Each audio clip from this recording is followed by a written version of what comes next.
امیر اہل سنت سے قرآن پاک کے بارے میں سوال جواب۔ الحمدللہ رب العالمین والصلاة والسلام علی خاتم النبیین، اما بعد فاعوذ باللہ من الشیطان الرجیم، بسم اللہ الرحمن الرحیم۔ امیر اہل سنت سے قرآن پاک کے بارے میں سوال جواب۔ یہ رسالہ امیر اہل سنت دامت برکاتہم العالیہ سے کیے گئے سوالات اور ان کے جوابات پر مشتمل ہے۔ دعائے جانشین عطار۔ یا اللہ پاک، جو کوئی 17 صفحات کا رسالہ امیر اہل سنت سے قرآن پاک کے بارے میں سوال جواب پڑھ یا سن لے، اس کے دل کو نور قرآن سے منور فرما اور اس کی بے حساب بخشش فرما، آمین بجاہ خاتم النبیین صلی اللہ علیہ وآلہ وسلم۔ درود شریف کی فضیلت۔ فرمان آخری نبی صلی اللہ علیہ وآلہ وسلم، جس نے دن اور رات میں میری طرف شوق و محبت کی وجہ سے 3 مرتبہ درود پاک پڑھا، اللہ پاک پر حق ہے کہ وہ اس کے اس دن اور اس رات کے گناہ بخش دے۔ صلو علی الحبیب صلی اللہ علی محمد۔ سوال: دین اسلام کے بارے میں بہت سی کتب لکھی گئی ہیں، قرآن پاک کے بعد ان ساری کتابوں میں سب سے پہلے کون سی اسلامی کتاب لکھی گئی اور کس نے لکھی؟ جواب: حجت الاسلام حضرت امام محمد بن محمد غزالی رحمۃ اللہ علیہ نے احیاء العلوم میں نقل کیا ہے کہ اسلام میں سب سے پہلے عبد الملک بن عبد العزیز بن جریج رحمۃ اللہ علیہ کی کتاب تصنیف ہوئی، جس میں آثار اور حضرت عطا، حضرت مجاہد اور حضرت عبداللہ بن عباس رضی اللہ علیہم اجمعین کے دیگر شاگردوں سے منقول تفاسیر ہیں۔ یہ کتاب مکہ مکرمہ شریف میں تصنیف ہوئی۔ سوال: پہلے کے دور میں کاغذ موجود نہیں تھے تو اس وقت تحریری کام کن چیزوں پر ہوتا تھا؟ جواب: مختلف چیزوں پر لکھائی ہوتی تھی، جیسے قرآن کریم کو چمڑے، اونٹ کی ہڈی اور درخت کی چھال وغیرہ پر لکھا جاتا تھا، اور بعد میں انہی چیزوں سے قرآن کریم ایک جگہ جمع کر لیا گیا۔ جس وقت حضرت عثمان غنی رضی اللہ عنہ کو شہید کیا گیا، اس وقت بھی آپ کے سامنے چمڑے پر لکھا ہوا قرآن کریم موجود تھا اور آپ اس کی تلاوت کر رہے تھے۔ آپ کے خون کے قطرے قرآن کریم کی اس آیت پر آئے تھے، فَسَيَكْفِيكَهُمُ اللَّهُ وَهُوَ السَّمِيعُ الْعَلِيمُ۔ پارہ 1 سورہ بقرہ آیت 137۔ ترجمہ کنز الایمان۔ تو اے محبوب، ان قریب اللہ ان کی طرف سے تمہیں کفایت کرے گا اور وہی ہے سنتا جانتا۔ آج بھی وہ قرآن کریم اور اس پر خون کے نشانات موجود ہیں۔ بہرحال لکھنے کا سلسلہ بہت پرانا ہے۔ پہلے تو پرنٹنگ پریس بھی نہیں تھے، اس لیے کتابیں چھپنے یعنی پبلشنگ کا سلسلہ بھی نہیں تھا۔ ایک کتاب کی نقول یعنی کاپیز تیار کرنے کے لیے اسے کئی مرتبہ لکھنا پڑتا تھا۔ ظاہر ہے کہ یہ سب بھی علم کا شوق تھا کہ لکھ بھی لیتے تھے اور یاد بھی کر لیا کرتے تھے۔ اب تو ایک سے بڑھ کر ایک خوبصورت، دلکش اور مختلف رنگوں والی کتابیں چھپ رہی ہیں، لیکن افسوس شوق ختم ہو رہا ہے۔ خاص طور پر دینی کتابیں پڑھنے کا جذبہ بہت کم ہو گیا ہے۔ سوال: کوئی کتابوں کی دکان پر کام کرتا ہو جہاں دنیاوی کتابیں بھی ہوں اور قرآن پاک سپارے اور قاعدے بھی ہوں، تو کیا اسے ہر وقت باوضو رہنا پڑے گا، یا اگر کوئی پاک کپڑا استعمال کرنے کا طریقہ ہو تو وہ بتا دیجئے۔ جواب: قرآن پاک کو بے وضو چھونا گناہ ہے، جبکہ اسلامی کتابوں کو باوضو چھونا افضل و مستحب ہے، اور بے وضو چھونا خلاف اولا ہے۔ اگر بے وضو ہونے کی حالت میں قرآن پاک چھونا ہو تو اس کے لیے اپنے پاس کوئی کپڑا یا رومال وغیرہ رکھ لیجئے، اور جب ضرورت ہو تو اس کے ذریعے اٹھا لیجئے اور رکھ لیجئے۔ اس میں یہ احتیاط کرنی ہوگی کہ ہاتھ یا انگلی کا کوئی بھی حصہ قرآن پاک سے ٹچ نہ ہو، دستانے یعنی گلوز پہن کر اٹھانا جائز نہیں ہوگا، کیونکہ دستانے بدن کے تابع ہوتے ہیں۔ سوال: اگر غلطی سے قرآن پاک نیچے تشریف فرما ہو جائے یعنی زمین پر گر جائے اور وضو بھی نہ ہو تو کیا بغیر وضو قرآن پاک اٹھا کر رکھ سکتے ہیں؟ جواب: اگر کوئی رومال یا کپڑا جیب میں ہو تو اس کے ذریعے اٹھا کر رکھ دیجئے، یا پھر ایک صورت یہ ہے کہ کسی نابالغ سے اٹھوا لیا جائے کیونکہ اس کا وضو نہیں ٹوٹتا۔ امیر اہل سنت دامت برکاتہم العالیہ کے قریب بیٹھے ہوئے مفتی صاحب نے فرمایا، اگر توہین یا بے ادبی کی صورت ہو، جیسے معاذ اللہ قرآن کریم کسی نالی میں گرا ہوا دیکھیں، تو ایسی صورت میں فقہاء کرام نے اجازت دی ہے کہ بغیر وضو بھی قرآن پاک اٹھا سکتا ہے۔ سوال: کیا قرآن پاک کی تفسیر کو بے وضو چھو سکتے ہیں؟ جواب: جی ہاں، قرآن پاک کی تفسیر کو بے وضو چھو سکتے ہیں، البتہ جہاں جہاں آیت یا اس کا ترجمہ لکھا ہو بھی عینی ہی اس جگہ اور اس کے پیچھے کاغذ کا جو حصہ ہو اسے نہیں چھو سکتے۔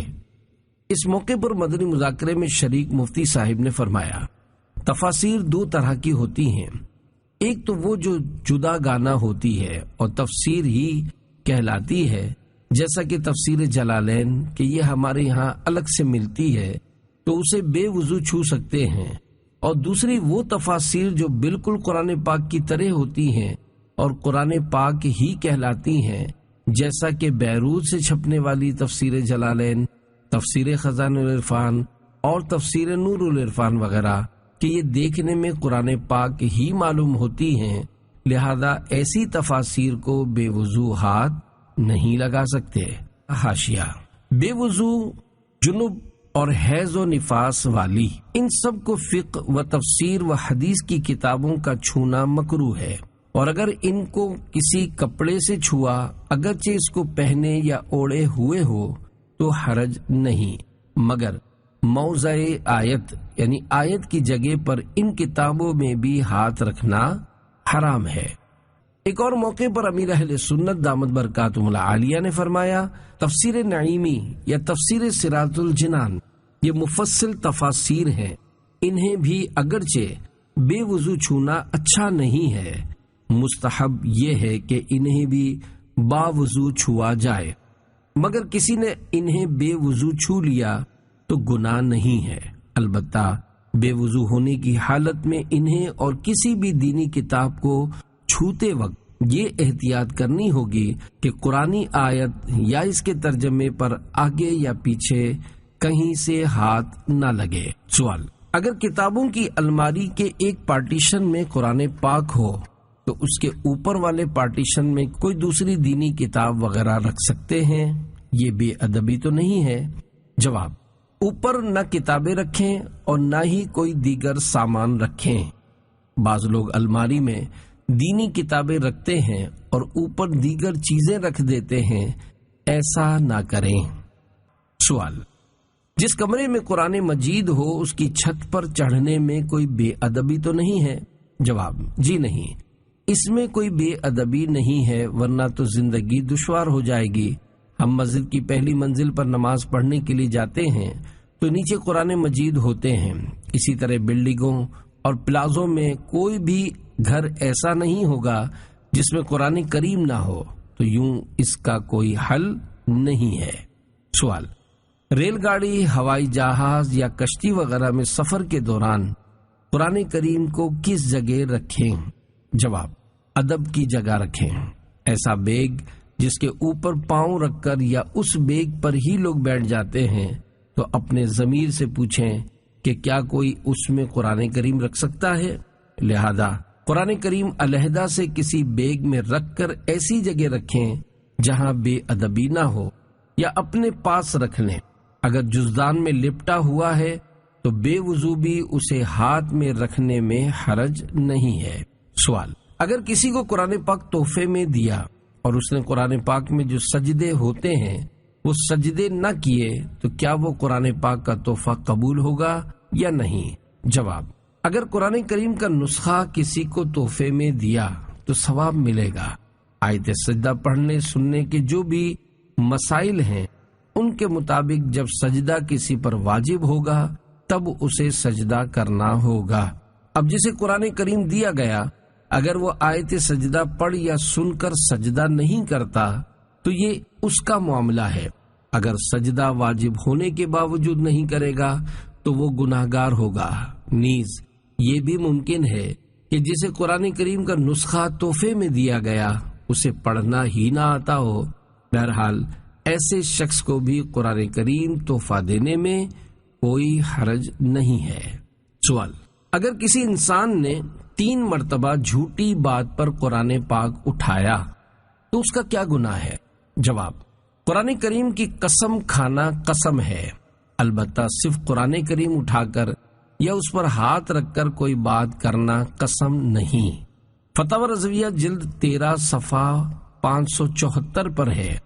جھوٹی بات پر قرآن مجید کی قسم اٹھانا سخت عظیم گناہ کبیرہ ہے، اور سچی بات پر قرآن عظیم کی قسم کھانے میں حرج نہیں، اور ضرورت ہو تو اٹھا بھی سکتا ہے، مگر یہ قسم کو بہت سخت کرتا ہے، بلا ضرورت خاصہ نہ چاہیے۔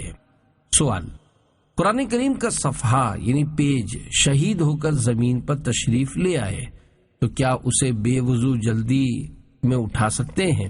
جواب: وضو نہیں ہے، اور نہ ہی پاس کوئی نابالغ بچہ ہے جو اٹھا لے، اور نہ ہی پاس کوئی رومال وغیرہ ہے جسے پکڑ کر اٹھا سکے، اور صورتحال ایسی ہے کہ یہ خود ہی اٹھائے گا تو اٹھے گا، بچنے کی کوئی صورت نہیں ہے تو پھر اسے اٹھانا ہوگا، بھلے بے وضو اٹھا لے، اور اس کو ادب کی جگہ رکھے کہ اس کا ادب فرض ہے۔ سوال: ہمارے گاؤں میں بہت سارے قرآن پاک دفن ہیں، پہلے کسی نے نہیں دیکھا تھا، اب ان کے اوپر سے مٹی ہٹ گئی ہے تو یہ قرآن پاک نظر آنے لگے ہیں، ہم ان کا کیا کریں؟ جواب: وہ قرآن کریم بوسیدہ ہوں گے جن سے تلاوت نہیں کی جا سکتی ہوگی۔ اگر اس طرح کے ہیں جیسے مقدس اوراق ہوتے ہیں تو انہیں وہاں سے نکال کر کسی اور جگہ جہاں لوگوں کے پاؤں نہ پڑیں دفن کر دیں، یا انہیں بورے میں ڈال کر بوروں کو چیرا لگا کر یا کوئی وزن دار چیز ان میں ڈال کر سمندر کے بیچ میں ڈال دیا جائے۔ پتہ ہونے کے باوجود کہ یہ قرآن کریم ہے ان کو وہیں رہنا دیا جائے، نعوذ باللہ لوگ ان پر چلے، اس کی اجازت نہیں۔ مساجد میں قرآن پاک بہت زیادہ جمع ہو جاتے ہوں گے تو لوگ وہ قرآن پاک بھی اس طرح دفن کر آتے ہوں گے، حالانکہ اگر وہ پڑھنے کے قابل ہیں اور کسی نے مسجد میں رکھے ہیں تو ان کو دفن کرنا جائز نہیں ہوگا۔ رمضان شریف میں لوگ قرآن کریم کے نئے نئے نسخے لا کر مساجد میں رکھ دیتے ہیں، اس کا یہ مطلب نہیں ہوتا کہ جو پہلے کے رکھے ہوئے ہیں انہیں ٹھنڈا کر دیا جائے کیونکہ وہ پڑھنے کے قابل ہوتے ہیں۔ سوال: کسی مسجد میں تلاوت قرآن کرنے والے نہ ہوں اور وہاں پہلے سے قرآن پاک موجود ہوں تو کیا وہاں مزید قرآن پاک رکھ سکتے ہیں؟ جواب: اس طرح کی مسجد میں قرآن پاک نہیں رکھنا چاہیے، اور نہ ایسی جگہ رکھنا چاہیے کہ جہاں تلاوت وغیرہ کرنے والے لوگ نہ ہوں، کیونکہ جہاں تلاوت ہی نہیں کی جاتی وہاں قرآن کریم رکھنے کا کیا فائدہ؟ اور مساجد میں پہلے ہی قرآن پاک موجود ہوتے ہیں، یہاں مزید لا کر رکھنے کا کوئی مقصد نہیں ہوگا، اور پھر اتنے قرآن کریم کے نسخوں میں کون تلاوت کرے گا؟ ہمارے یہاں تو ایسا رواج بن گیا ہے کہ کسی کا انتقال ہوتا ہے تو فوراً قرآن کریم کا نسخہ مسجد میں پہنچا دیا جاتا ہے کہ ایصال ثواب کے لیے مسجد میں قرآن کریم رکھ رہے ہیں۔ اس سے مسجد کی جگہ بھی گھرتی ہے اور اس کا صحیح استعمال بھی نہیں ہو پاتا، اور پھر لوگوں کو قرآن خوانیوں کا اتنا شوق بھی نہیں ہے کہ روزانہ کی بنیاد پر 150 قرآن خوانیاں ہو رہی ہوں، شاید 100 10واں اور 40واں ہوتا ہوگا تو قرآن خوانی ہوتی ہوگی، یا نئی دکان کھولی ہوگی تو اس کے افتتاح میں قرآن خوانی کروا لیتے ہوں گے۔ اس طرح کے بعض خاص مواقع ہوتے ہیں جس میں قرآن خوانیاں ہوتی ہیں، یہ اچھی بات ہے۔ سوال: مساجد میں قرآن پاک رکھنے ہوں تو اس کی احتیاط ارشاد فرما دیجئے۔ جواب: مسجد میں قرآن کریم رکھنے ہوں تو مسجد کے امام صاحب سے مشورہ کر لیا جائے، کیونکہ امام صاحب 5 نمازوں میں مسجد ہی میں ہوتے ہیں، ان کو معلوم ہوتا ہے کہ کتنے لوگ قرآن کریم پڑھتے ہیں۔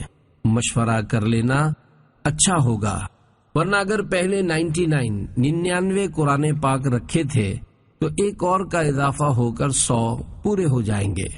رمضان شریف کے علاوہ اتنے لوگ قرآن پاک پڑھتے نظر نہیں آتے۔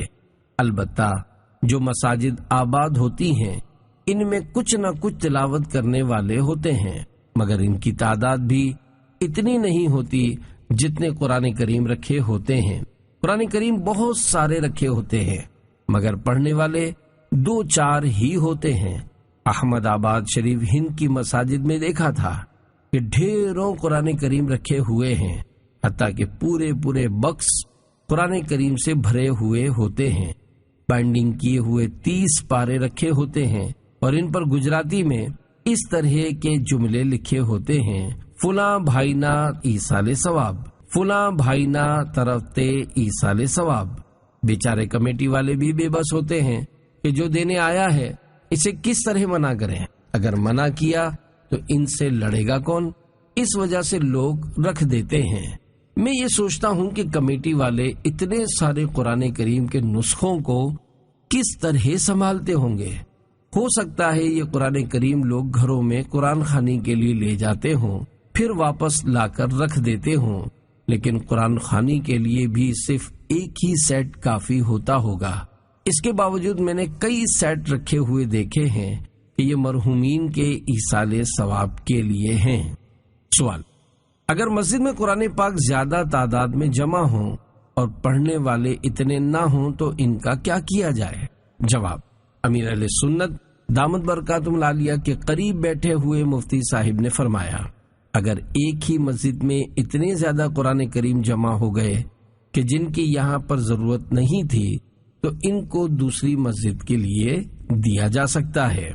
امیر اہل سنت دامت برکاتہم العالیہ نے فرمایا، مساجد میں قرآن کریم رکھنے سے بہتر ہے مدارس میں رکھ دیے جائیں۔ جو مدرسین وہاں پڑھاتے ہیں ان سے پوچھ کر ان کو دے دیے جائیں کہ آپ یہ قرآن کریم ان بچوں کو دیں جو حفظ کرتے یا ناظرہ پڑھتے ہیں، یا جن کو ضرورت ہو ان کو دے دیں۔ میں سمجھتا ہوں کہ اس طرح بچے ان میں تلاوت کریں گے اور دینے والے کو ثواب ملے گا، ورنہ وہ مسجد میں رکھے ہی رہیں گے۔ کسی کو یہ غلط فہمی نہ ہو جائے کہ قرآن کریم مساجد میں رکھے ہی نہ جائیں، ایسا نہیں ہے۔ پڑھنے والوں کے لیے مساجد میں قرآن کریم رکھنا کار ثواب ہے۔ سوال: مسجد میں قرآن پاک پڑھے ہوتے ہیں جن کو پڑھنے والا کوئی نہیں ہوتا، کیا وہ قرآن پاک ہم کسی کو گھر میں پڑھنے کے لیے دے سکتے ہیں؟ جواب: قرآن پاک کے لیے پڑھے ہوتے ہیں کہ الفاظ بولنا مناسب نہیں ہے، کہ اس میں ادب نہیں پایا جا رہا۔ یوں کہا جائے کہ قرآن کریم تشریف فرما ہوتے ہیں یا قرآن کریم رکھے ہوتے ہیں۔ بہرحال اگر قرآن کریم مسجد کے لیے وقف کیے گئے ہیں تو وہ گھروں میں پڑھنے کے لیے نہیں دے سکتے۔ سوال: کیا قرآن پاک کو خوشبو لگا سکتے ہیں؟ جواب: اگر قرآن کریم کا نسخہ ذاتی ہے تو ایسی خوشبو جس کے دھبے نہ پڑیں اپنے ہاتھ پر لگا کر قرآن کریم پر تعظیم کی نیت سے لگا سکتے ہیں۔ البتہ اگر قرآن کریم کا نسخہ کسی اور کا ہو تو پھر نہ لگائیں، کیونکہ ممکن ہے آپ جو خوشبو لگائیں اس سے دوسرے کو الرجی ہو۔ نیز یہ بھی ممکن ہے کہ خوشبو کا دھبا پڑ جائے۔ مسجد میں تلاوت کے لیے جو قرآن کریم کے نسخے رکھے ہوتے ہیں ان پر بھی خوشبو نہ لگائیں۔ سوال: اکثر دیکھا ہے کہ قرآن پاک میں خوبصورتی کے لیے مور کے پر رکھے جاتے ہیں۔ یہ ارشاد فرمائیے کہ قرآن پاک میں مور کا پر رکھنا کیسا ہے؟ جواب: قرآن پاک میں مور کا پر رکھنے میں حرج نہیں، کیونکہ اس میں بے ادبی کا تصور نہیں ہوتا۔ ہم بھی بچپن میں مور کے چھوٹے چھوٹے پر قرآن کریم میں خوبصورتی کی نیت سے رکھتے تھے۔ البتہ اگر کوئی پورا بنڈل رکھے تو یہ الگ بات ہے۔ سوال: بعض بچے قرآن پاک میں خالی جگہ پر اپنا نام لکھتے اور پھول بوٹے بناتے ہیں، تو ان کا ایسا کرنا کیسا ہے؟ جواب: اگر قرآن کریم کا نسخہ اپنا ذاتی ہے تو خالی جگہ میں نام لکھنے اور عمدہ پھول بوٹے بنانے میں حرج نہیں ہے، جبکہ ایسا کرنے سے نسخے کی زینت خراب نہ ہوتی ہو۔ البتہ جو مدرسے کے وقف شدہ قرآن کریم ہوتے ہیں، ان میں نہ نام لکھ سکتے ہیں، نہ لکیر لگا سکتے ہیں، نہ ان کے صفحات موڑ سکتے ہیں، نہ پھول بوٹے بنا سکتے ہیں، اور نہ ہی کوئی ایسا انداز اختیار کر سکتے ہیں کہ جس کی وجہ سے انہیں نقصان پہنچے۔ سوال: اگر برتن میں آیات لکھی ہوں تو اس میں کھانا کھا سکتے ہیں؟ جواب: نہیں کھا سکتے، البتہ باوضو ہو کر شفا کی نیت سے اس برتن میں پانی ڈال کر پیا جا سکتا ہے۔ بے وضو ہونے کی صورت میں آیات پر ہاتھ نہیں لگا سکتے۔ حاشیہ: صدر الشریعہ مولانا مفتی محمد امجد علی اعظمی رحمۃ اللہ علیہ فرماتے ہیں، جس برتن یا گلاس پر سورہ یا آیت لکھی ہو اس کا چھونا بھی یعنی بے وضو، جنب اور حیض و نفاس والی کو حرام ہے، اور اس کا استعمال سب کو مکروہ مگر جبکہ خاص بنیت شفا ہو۔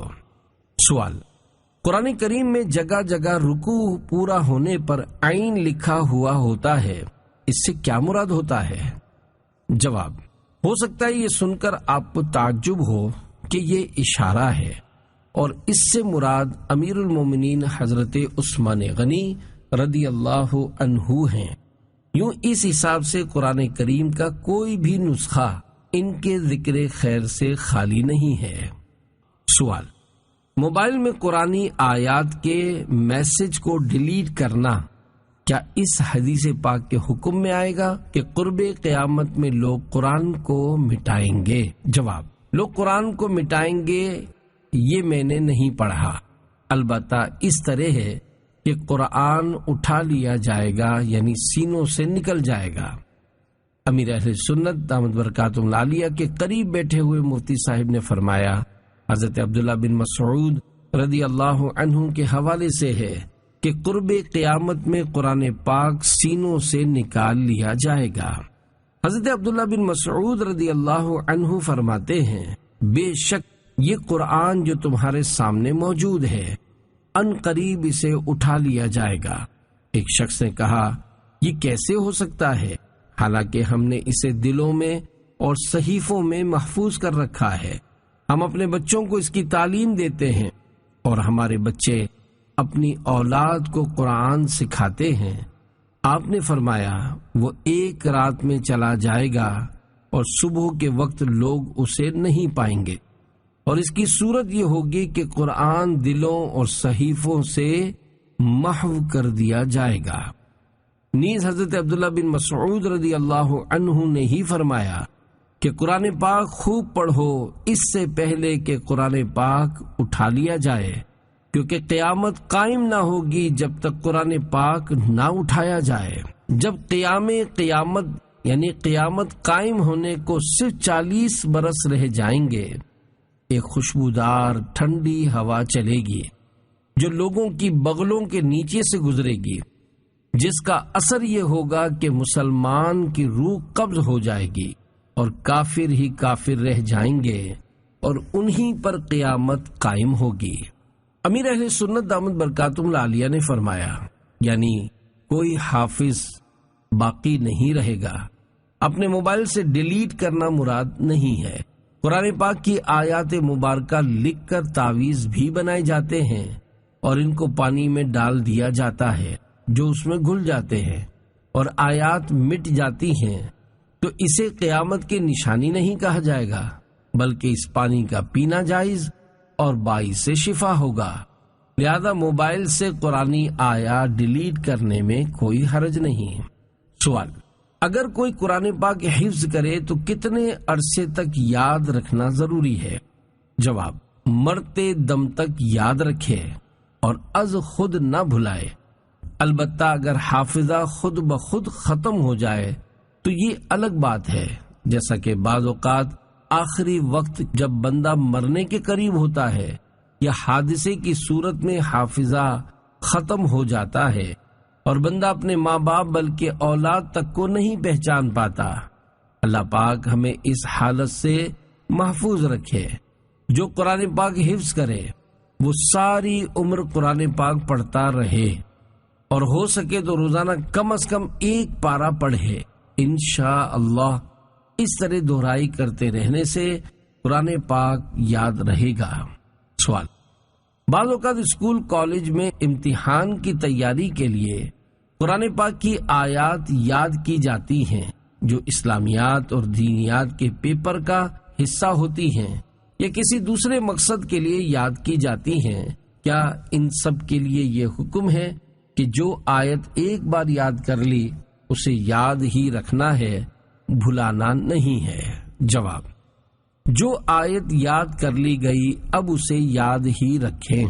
مبلغین اور مقررین بھی بیان کے لیے بعض آیات زبانی یاد کر لیتے ہیں، کیونکہ عام طور پر یہ لوگ آیات زبانی ہی پڑھتے ہیں۔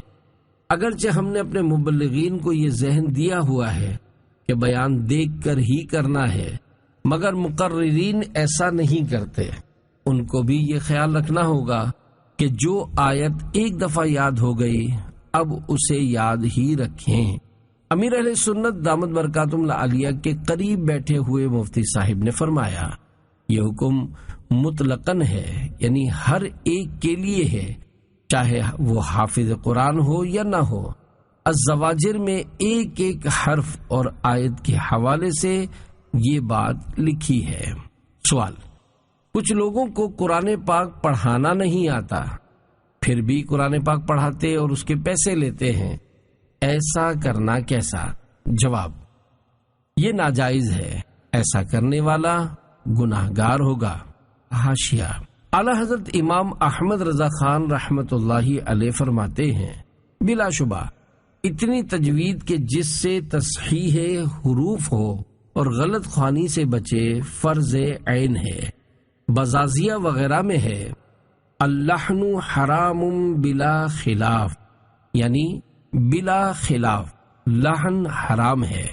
مثلا ایک حرف کو دوسرے حرف سے بدل دینا، جیسے الحمد کو الحمد پڑھنا، اعراب کی غلطی کرنا، جیسے عصا آدم ربہ میں آدم کے میم پر زبر اور ربہ کے با پر پیش پڑھنا۔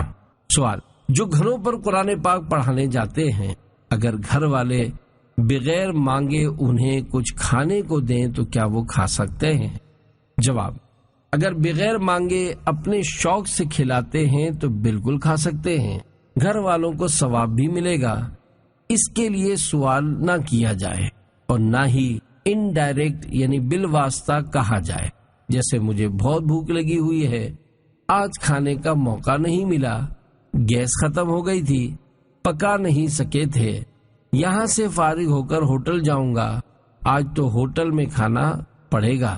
یہ سب سوال ہی کے انداز ہیں، کیونکہ وہ لوگ سن کر کہیں گے کہ نہیں قاری صاحب ہم آپ کو کھانا کھلائیں گے، ابھی کھانا لاتے ہیں، تو یہ انداز مناسب نہیں ہے۔ سوال: اگر نماز نہ آتی ہو اور با جماعت نماز پڑھی جائے تو کیا نماز ہو جاتی ہے؟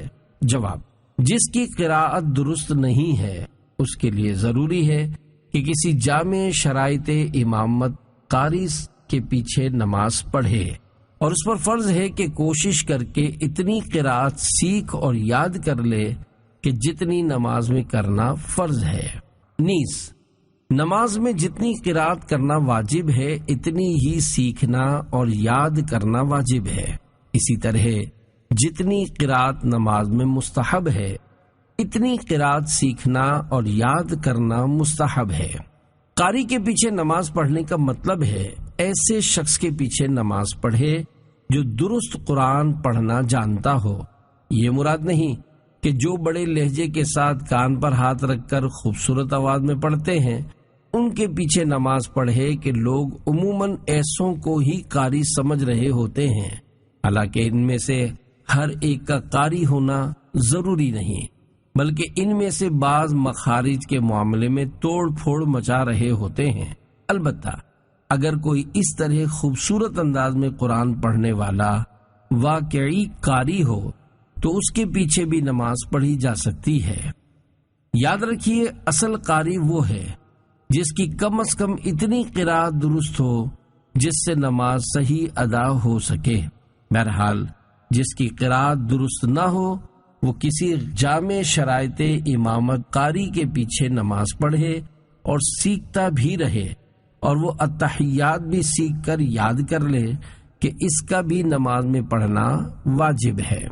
سوال: ہم موبائل فون اور کمپیوٹر پر تلاوت سنتے ہیں، اگر اس دوران ہمیں کوئی کام کرنا ہو تو کیا ہم اس تلاوت کو روک کر اپنا کام کر کے دوبارہ تلاوت سن سکتے ہیں، اور ایسا کرنا گناہ تو نہیں ہوگا؟ جواب: کوئی حرج نہیں ہے۔ ریکارڈ شدہ تلاوت بند کرنے میں احتیاط کرنے والا میں نے کبھی نہیں دیکھا۔ عموماً جب بند کرنا ہوتا ہے تو ٹھک کر کے بند کر دیتے ہیں، اگرچہ وہ آیت ادھوری پڑھی گئی ہو اور اس کے معنی کچھ کے کچھ ہو گئے ہوں۔ اسی طرح نعت شریف پڑھی جا رہی ہو تب بھی ادھورا شعر چھوڑ کر بند کر دیتے ہیں۔ کسی کا یہ ذہن نہیں ہوتا کہ تھوڑا صبر کر لیا جائے اور وہ آیت یا شعر پورا ہونے کے بعد بند کیا جائے۔ آیت پوری ہونے کا اندازہ ہو جاتا ہے، کیونکہ آیت مکمل ہونے پر قاری صاحب رک جاتے ہیں، لہذا اسی وقت بند کیا جائے، یا کوئی وقف آ جائے تو بند کیا جائے۔ نیز نعت شریف عموماً اردو میں پڑھی جا رہی ہوتی ہے تو یوں شعر مکمل ہونے کا پتہ چل جاتا ہے، لہذا شعر مکمل ہونے پر بند کریں۔ اسی طرح اگر مدنی چینل پر نعت شریف سن رہے ہوں اور مدنی چینل بند کرنا ہو تو تھوڑا ٹھہر جائیں اور شعر مکمل ہونے دیں، پھر بند کریں۔ بعض اوقات شعر کا مصرع مکمل ہو جاتا ہے تو معنی بھی پورے ہو جاتے ہیں۔ اس صورت میں اگر مصرع مکمل ہونے پر بند کریں گے تو معنی فاسد نہیں ہوں گے، جیسے نور والا آیا ہے، نور لے کر آیا ہے، یہ ایک مکمل مصرع ہے۔ اگر یہی نعت چل رہی ہو اور ابھی صرف اتنا پڑا ہو نور والا آیا ہے اور فوراً بند کر دیا جائے تو یہ درست ہوگا، بلکہ صرف اتنا پڑھا نور والا اور بند کر دیا تب بھی کوئی حرج نہیں، مگر ہر شعر میں ایسا نہیں ہوگا کہ اس کو ادھورے مصرے پر بند کیا جائے۔ جو تھوڑی بہت اردو سمجھتا ہوگا اسے اندازہ ہو جائے گا کہ کہاں بند کرنا چاہیے۔ یاد رکھیے، جب عشق و محبت اور ادب و احترام کا ذہن بنے گا تو اس طرح کی احتیاطیں خود بخود ہوں گی۔ آج کل لوگ اپنے موبائل فون پر تلاوت لگاتے ہیں یا نعت شریف کا کوئی شعر لگاتے ہیں، گویا ان جیسا کوئی عاشق رسول ہے ہی نہیں۔ جب کسی کی کال آتی ہے تو ٹھک کر کے فون ریسیو کر لیتے ہیں، بھلے تلاوت یا شعر جہاں بھی پہنچا ہو۔ نیز یہاں نعت شریف یا تلاوت سننا مقصود بھی نہیں ہوتا، لہذا اس طرح تلاوت یا نعت شریف اپنے موبائل پر نہ لگائیں۔ اگر تلاوت یا نعت شریف سننی ہے تو اپنے موبائل میں 1000 نعتیں بھروا لیں اور سنتے رہیں، لیکن اس طرح گھنٹی کی جگہ نہ لگائیں۔ تلاوت یا نعت شریف کی جگہ کوئی سادی ٹیون جس میں میوزک نہ ہو وہ لگا لیں، کیونکہ میوزیکل ٹیون جائز نہیں ہے۔ موبائل میں اس طرح کے کافی آپشن ہوتے ہیں جن میں بغیر میوزک والی ٹیونز ہوتی ہیں، لیکن لوگوں کی عادت ہی میوزک والی ٹیون کی بن چکی ہے، اس لیے وہی لگاتے ہیں۔ اس سے سچی توبہ کرنی چاہیے۔ اس کا خیال صرف تلاوت یا نعت شریف میں نہیں رکھنا، بلکہ اگر بیان وغیرہ ہو رہا ہو تو اس میں بھی رکھنا ہے۔ مثلاً مدنی چینل پر کسی مبلغ کا بیان ہو رہا ہے تو وہاں بھی غور کیجئے کہ کب بند کرنا ہے۔ کسی ایسے جملے پر بند نہ کریں جس میں معنی بگڑ جاتے ہوں۔ نیز اگر مسئلہ بیان ہو رہا ہے تو وہ مسئلہ پورا ہونے دیا جائے، یا اگر مسئلہ طویل ہے تو کوئی جملہ پورا ہو جائے تو تب بند کریں۔ سوال: کیا میموری کارڈ میں موجود ریکارڈ شدہ تلاوت سن کر ایصال ثواب کر سکتے ہیں؟ جواب: ایصال کا معنی پہنچانا اور پیش کرنا ہے۔ جس عمل پر ثواب ملے، مثلاً فرائض اور نوافل وغیرہ، تو اس کا ثواب ایصال ہو سکتا ہے۔ میموری کارڈ میں موجود ریکارڈ شدہ تلاوت سنیں گے تو ظاہر ہے ثواب ملے گا۔ جب ثواب ملے گا تو ایصال بھی ہو سکے گا، لہذا اس کا ایصال ثواب بھی کر سکیں گے۔ البتہ براہ راست تلاوت سننے کا اپنا ثواب ہے، دونوں میں فرق ہے۔ نوٹ: صفحہ 789 کے سوالات اور صفحہ 11 کا دوسرا سوال شعبہ ملفوظات امیر اہل سنت کی طرف سے قائم کیے گئے ہیں، جبکہ جوابات امیر اہل سنت دامت برکاتہم العالیہ کے عطا فرمودہ ہی ہیں۔ صلو علی الحبیب صلی اللہ تعالی علی محمد۔